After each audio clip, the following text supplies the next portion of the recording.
Salutations, bonjour. Bonjour à tous et je vous souhaite la bienvenue au Collège Royal et Militaire de Thiron-Gardet pour cette première édition de la remise du prix Marcus. Je suis le parrain. Alors, pour moi, c'est un réel honneur, je dois vous dire, d'accueillir cette cérémonie à l'initiative du Syndicat national commerce de l'Antiquité, de l'occasion et des galeries d'art, qui encouragent donc les jeunes antiquaires et brocanteurs et qui valorisent leurs actions en faveur de la préservation et de la transmission du patrimoine mobilier en France. Alors, ce sont aujourd'hui 5. Ils sont, j'en veux 6. Oui, mais c'est normal. C'est normal. Pour eux. Alors, il y a 2 personnes pour une même structure. C'est ça. En tout cas, 6 personnes passionnées de moins de 35 ans, ça fait plaisir, qui sont venues de la France entière pour se voir remettre ce prix. Ça, c'est quand même à noter. Grâce au prix Marcus, eh bien, ces jeunes entrepreneurs vont pouvoir bénéficier d'une mise en lumière de leur travail, et notamment en ayant l'opportunité d'exposer à la foire de Chatou à l'automne 2024. Et ça, c'est une grande chance. Je suppose que comme moi, vous êtes tous des passionnés de cette foire et de tout ce qui se fait en matière d'antiquité en France. C'est une fierté aussi de voir que les professions de l'art se renouvellent, que les jeunes générations s'investissent aussi pleinement dans le fait de rendre l'art accessible au plus grand nombre. Ça permet justement à ces professions de l'art de se renouveler.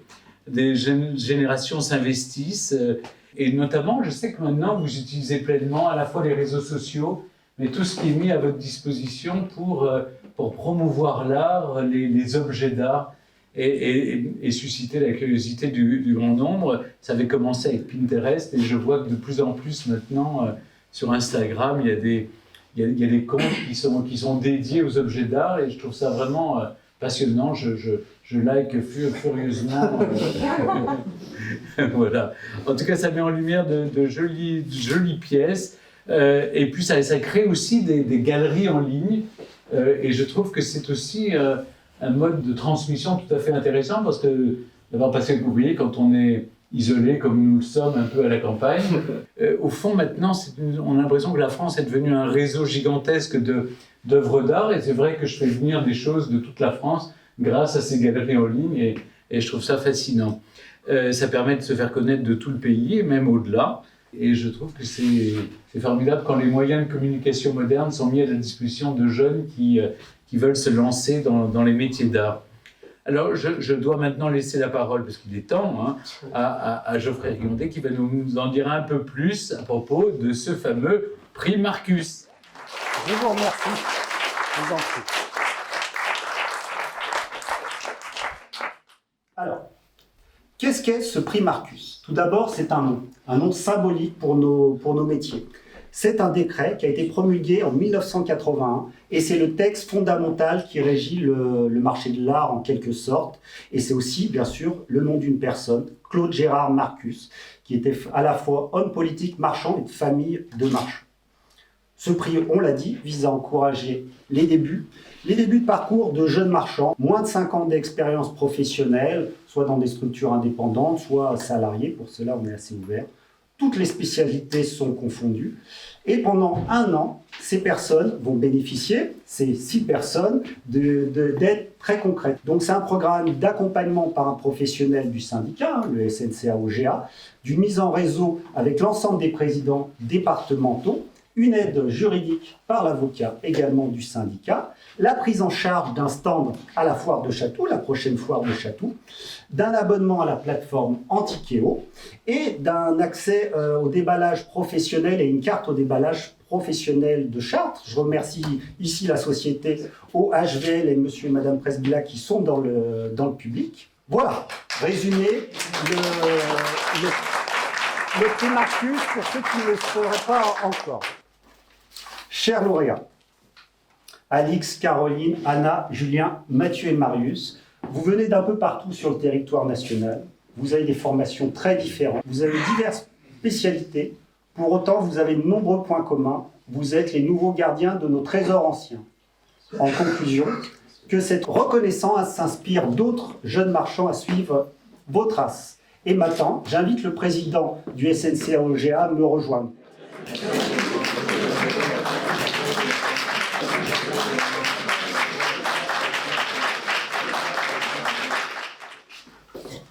Pardon, j'ai laissé mes notes.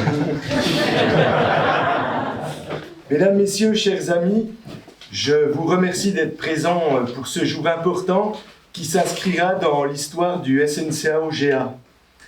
Je remercie Stéphane Bern qui a accepté de parrainer le prix Marcus du jeune marchand acteur du patrimoine et qui nous fait l'honneur de nous accueillir ici à Thiron-Gardet, dans cet ancien collège royal et militaire qui restera certainement le symbole de sa passion et de son engagement personnel au service du patrimoine. Je remercie Geoffrey Riondet qui, par sa réflexion, a su concrétiser la volonté de notre conseil d'administration de s'engager dans le projet de mettre en lumière les qualités de notre métier d'antiquaire et de brocanteur en proposant de créer le prix Marcus. Je remercie et félicite la trentaine de jeunes professionnels de toute la France qui ont fait acte de candidature au prix Marcus. Ils sont la preuve du dynamisme et de l'avenir de notre profession. Je félicite les lauréats qui, par leur talent, ont su séduire le jury. Notre mission est d'un intérêt national. Découvrir, restaurer, vendre des objets, des œuvres à celles et ceux qui les aimeront, les protégeront et les transmettront à leur tour est un acte qui élève les antiquaires et les brocanteurs à un rôle d'acteurs culturels essentiel dans la protection du patrimoine et dans la diffusion de la culture générale. Cet été, nous avons sollicité Madame la ministre de la Culture pour qu'elle adresse un message de reconnaissance aux jeunes lauréats, ainsi qu'à la mission du SNCAO-GA. Nous partageons et portons les valeurs de Madame Rima Abdul-Malak quand elle déclare, je cite, « Pour regarder l'avenir, il faut puiser dans les forces du passé.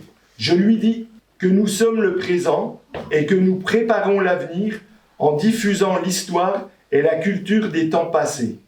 Je renouvelle mon invitation à Madame la Ministre à s'associer au SNCAO-GA pour féliciter les lauréats, ces jeunes étoiles qui font briller notre profession, la culture et qui représentent l'avenir de la connaissance, du patrimoine et de sa transmission. Pour reprendre une citation de Stéphane Bern, servir le... Tout n'est pas bon à prendre.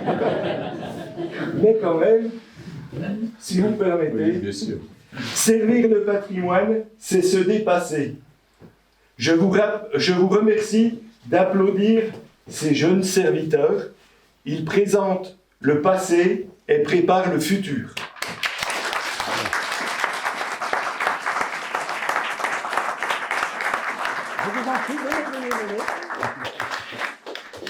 Je suis très heureux de vous remettre ce prix Marcus. Ce qui m'intéresse, c'est de savoir pourquoi vous avez choisi ce métier de marchand d'art, justement. Je dirais que c'est une passion qui, pour ma part, me vient de l'enfance, de mon grand-père, qui m'a initiée à l'art nouveau sous toutes ses formes.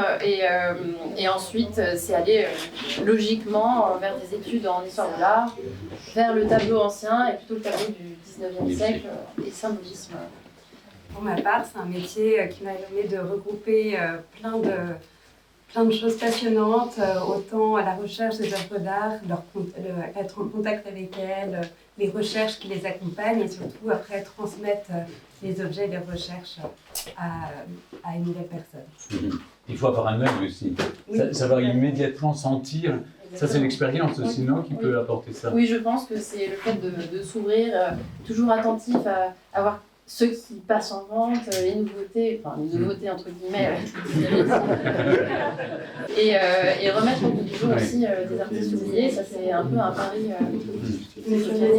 Et cette œuvre, quand vous l'avez vue pour la première fois, Oui. vous avez tout de suite senti qu'elle avait une alors, origine, ou oui, vous en avez fait, des indices? J'avais connu l'artiste en fait 2 jours avant, au musée de Roubaix, oui. de la piscine, qui est par un hasard miraculeux 2 jours plus tard, est en salle des ventes et voilà. Et elle n'était pas authentifiée, elle n'était pas attribuée. Donc il y a une part de chance dans votre métier aussi. Tout à fait. Hein, c'est tombé sur une œuvre. Une chance qu'il faut provoquer, forcément, mais oui. En tout cas, félicitations. Merci Bravo. beaucoup. Bravo, merci.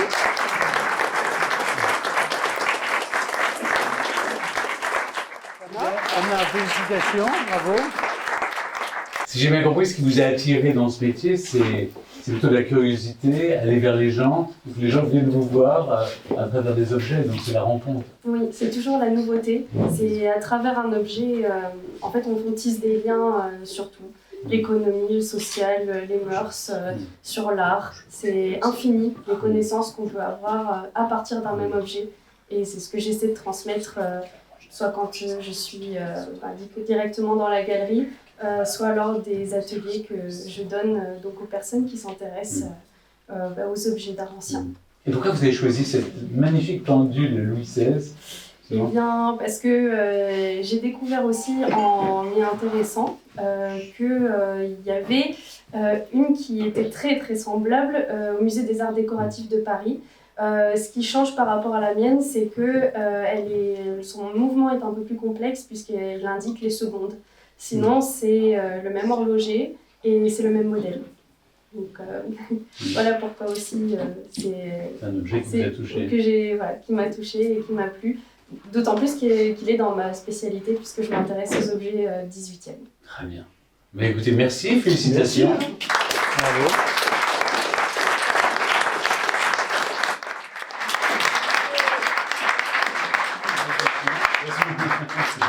Ce qui est bien, c'est qu'on est au centre de tout, là, parce qu'il y a Bordeaux, vous êtes d'Angers. Vous êtes d'Angers. Il y a des Parisiens, enfin, c'est bien, c'est à cause de l'intérieur. En fait, c'est le centre du monde qui regarde. Alors, quelle est la partie de votre métier que vous préférez, Julien? Je crois que c'est la découverte. La découverte. Vraiment, j'aime bien quand je connais pas l'artiste et que j'ai tout à faire derrière, à remonter les histoires, en fait vraiment retrouver les provenances. Je trouve que c'est intéressant même pour mes futurs acheteurs. Et c'est toujours plus facile de vendre un tableau qui a une belle histoire. Et pour moi, je trouve ça très plaisant. Ce côté découverte, recherche, c'est vraiment une partie du métier qui est plaisant. Pour le prix Marcus, vous avez présenté ce tableau de Simone Eberlin. Est-ce que vous avez hésité? Vous aviez d'autres choix? C'était difficile de trouver non, alors, au bout d'un moment, pour l'achat ou pour la découverte? Pour le présenter. Non, pour la découverte, ça a été assez compliqué, c'était assez fastidieux. J'ai fini par faire appel au cabinet turquin, qui finalement, ils en avaient vendu un en 2015. Et en fait, suite à toutes mes recherches, on a fini par... une fois que vous le trouvez, vous êtes sûr que c'est lui. Mais tant que vous ne l'avez pas trouvé, parce qu'en fait, il y a très peu d'œuvres il y avait peut-être 15 œuvres qui étaient passées sur les 30 dernières années en vente aux enchères. Donc si on n'a pas été à Gênes faire les églises, c'était mon cas. Donc c'était plus compliqué de le connaître, mais effectivement, maintenant, je sais reconnaître une de ses œuvres. C'est bien. Est-ce que vous dites est très juste, rien n'est perdu finalement? Non, rien toujours. Cette connaissance que vous acquérez finalement, elle peut vous servir pour d'autres. Oui, j'ai suivi quelques heures de recherche quand même. Donc, mais c'est pas, mais c'est fort intéressant. Mais s'il n'y a pas de boulot, alors ça ne sert à rien. Exactement, non, mais je suis très content. Félicitations, bravo. Merci beaucoup. Merci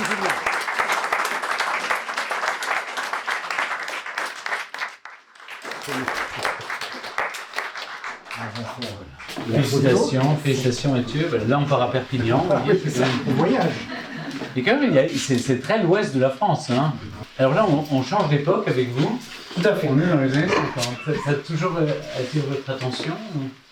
C'est une période, oui, qui m'intéresse, le XXe siècle en général et la seconde moitié du XXe siècle. Ce que j'aime dans cette époque-là, c'est justement de la faire découvrir et de lui donner en fait les lettres de noblesse qu'elle mérite et qui sont souvent oubliées ou en tout cas méconnues. Et cette bibliothèque que j'ai choisi de présenter, c'est justement parce que je pense que beaucoup de personnes les ont remisées dans des caves, dans des greniers, voire aux encombrants, parce qu'elle n'a pas finalement de la grandiloquence d'un mobilier du XVIIIe ou du XIXe siècle. Et c'est pour cela, en fait, j'ai choisi cette période-là pour la faire découvrir et pour transmettre les connaissances et tout ce qui a pu se faire de beau dans ces années-là.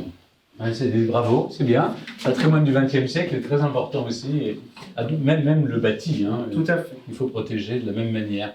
En tout cas, c'est un très bel objet et je comprends qu'il vous ait plu. Félicitations. Merci. Merci.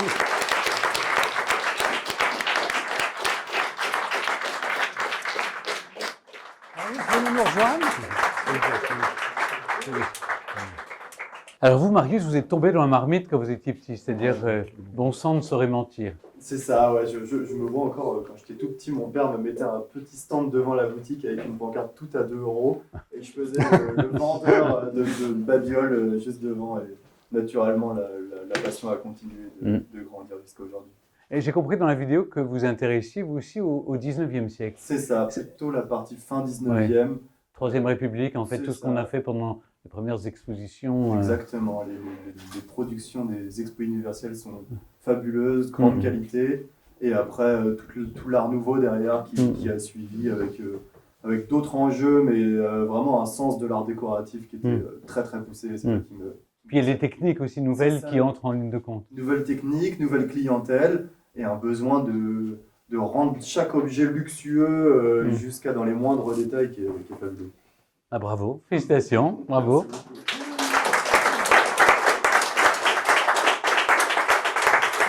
Un petit mot simplement pour vous remercier. D'abord, féliciter les lauréats qui ont amplement mérité leur prix. J'adresse mes encouragements. Si vous avez besoin de moi, vous savez maintenant où me trouver. Ce qui est important, c'est je suis très heureux que ça se fasse dans un collège. Parce que vous voyez, les gens me disent « Ah mais ça ressemble, votre maison ressemble à un château ». Je disais « C'est pas du tout, c'est un collège. Ça a toujours été un collège. » Et la différence entre un château et un collège, un château, on est dans la puissance, la gloire et la possession. Un collège, on est davantage dans la transmission. Et je pense que ce qui est important, c'est de transmettre. Transmettre la connaissance, le savoir, mais transmettre la passion aussi. Je pense que le principal, c'est de transmettre cette passion. Cette pièce, pour vous dire, elle était autrefois la salle d'escrime des élèves. Il n'y a pas eu de débordement. En tout cas, s'il y a eu des pics, elles étaient à fleur et mouchetées. Et donc, c'est une bonne chose. Maintenant, j'aurai le plaisir de vous faire faire moi-même la visite du musée. Merci. En tout cas, je vous souhaite le meilleur, vraiment, et continuez à transmettre. Merci au syndicat de le faire parce que c'est très important de transmettre cette passion pour les jeunes parce que on se pose toujours la question, mais qui ça va intéresser? Et vous m'avez trouvé la réponse qui me console de tous nos efforts.